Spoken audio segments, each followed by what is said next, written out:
Greetings and salutations, my friends. Thomas the Historian here with Brian Bradley. Brian, Greetings. Tell us all about your birds. Well, today we're just doing a little educational program at the Cherry Blossom Festival. We had to fight the wind and the weather, but we made the best of it. My wife and I do programs all over the Northeast. We are called Skyhunters in Flight, and we simply have a team of trained birds of prey, owls, hawks, falcons, and we go around to educational institutions, whether it be schools, fairs, festivals, outdoor events, nature centers, even personal private appearances with the birds. And our goal is to educate the public about them and how important, number one, how important they are to the environment around us.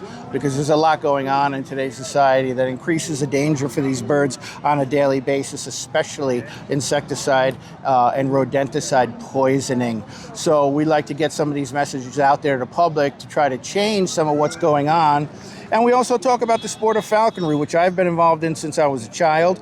I got introduced to falconry when I was 7 or 8 years old, a chance meeting with another falconer, a very famous falconer by the name of Heinz Meng in New Paltz, New York. Wow. And I got involved and I got my falconry license before I had my driver's license. So I was obsessed with it as a child, and that's led us all these years later to the educational program that we just did and all the others that we do. And we got a variety of birds. Each box holds a bird. That's for the bird's safety and comfort and peace of mind when we travel from place to place.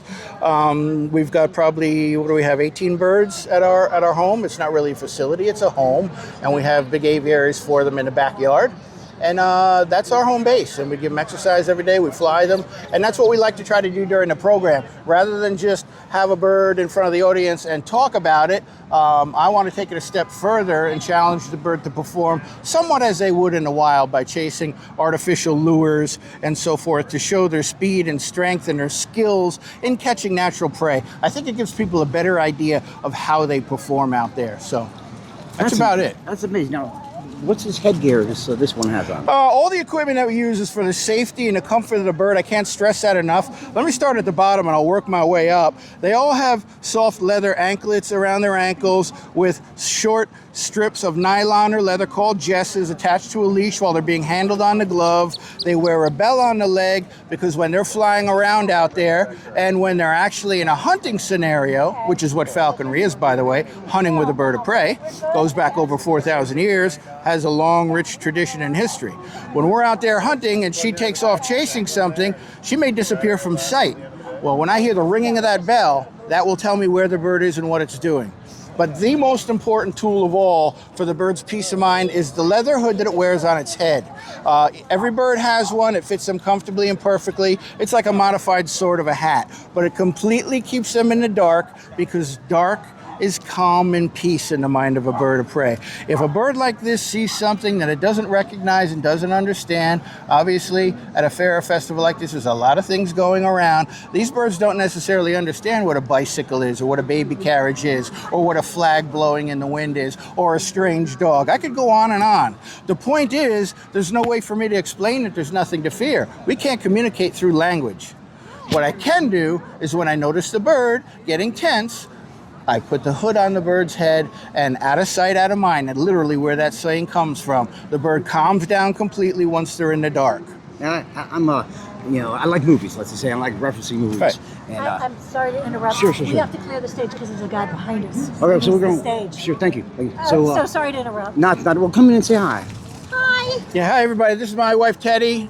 Hi. She's quite the animal expert of her own. She's got you can tell them all about yourself. Oh, well. I'm gonna go put this bird in this Always box. worked with wildlife, zookeeper for many years, then in veterinary medicine forever, and lived in the jungle and did animal wildlife work then. And here we are doing this, and it's really important that people understand how important they are to the environment and what we need to do as human beings to stop the spread of rodenticide poisoning and lead poisoning. It's a big deal. 53% of all birds of prey that die in the wild are from rodenticide poisoning. Wow. That's it. I appreciate what y'all doing here. Well, we love being here. We do. Even the circumstances were hard, but it's such a great crowd. It is. This is amazing. It's a neighborhood. It's what that is. This is Wooster Square. This is where the work is, right? This is where the people are. This is where we spread the message. So we hope that when people look up, How you doing, Ellie? time Thank you. I that- can't stop because I got to clear. Oh yeah, grab some birds. I got to clear the stage They for the met next some nice thing going on. birds. And when they see a red tail, they're like, oh, we saw one really close, and we know her. Yes. You know, and we saw owls. Oh, we know them. So taking care of the environment becomes even more dear. You know, it's not just for your children.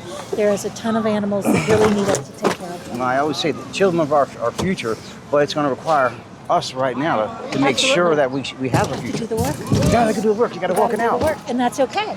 The work is hard, but we can do it. We've done it before. Oh, done it thank for you so years. much. We've done it before. We brought the peregrine so much. falcon back. Appreciate it Waiting very for it much. now. Stop Very much, rodenticide very much. poison and lead poisoning. That's awesome. We can do it. Lead-free bullets work just as well. Sad to say, I'm not a hunter, but I don't hate hunters because they serve a purpose, and there are boots on the ground. They tell us they're a reflection of nature.